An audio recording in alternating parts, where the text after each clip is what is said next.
1 Samuel 19.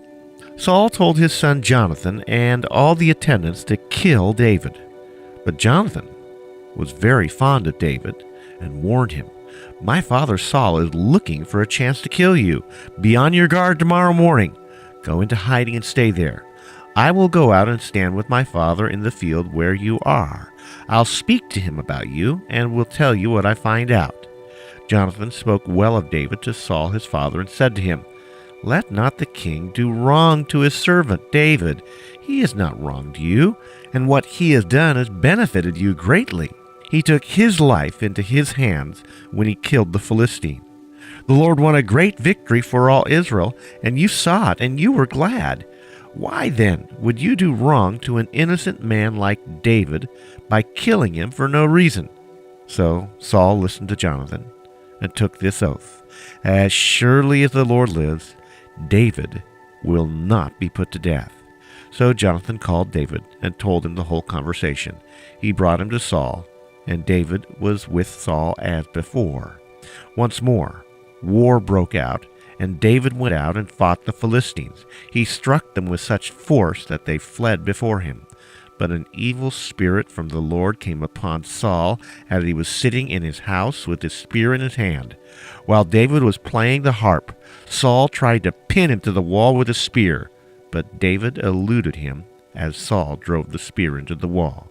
That night, David made good his escape. Saul sent men to David's house to watch it and to kill him in the morning. But Michal, David's wife, warned him, "If you don't run for your life tonight, tomorrow you'll be dead." So Michal let David down through a window, and he fled and escaped. Then Michal took an idol and laid it on the bed, covering it with a garment, putting some goat's hair at the head.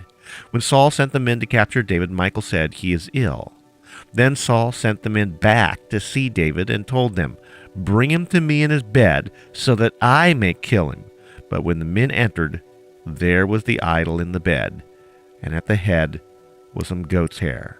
Saul said to Michal, "Why did you deceive me like this and send my enemy away so that he escaped?"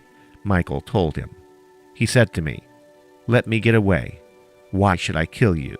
When David had fled and made his escape, he went to Samuel at Ramah and told him all that Saul had done to him. Then he and Samuel went to Naioth and stayed there. Word came to Saul, "David is at Naioth at Ramah." So he sent men to capture him. But when they saw a group of prophets prophesying with Samuel standing there as their leader, the Spirit of God came upon Saul's men, and they also prophesied. Saul was told about it, and he sent more men, and they too prophesied. Saul sent a third time, and they also prophesied. Finally, he himself left for Ramah and went to the great cistern at Seku. And he asked, "Where are Samuel and David?"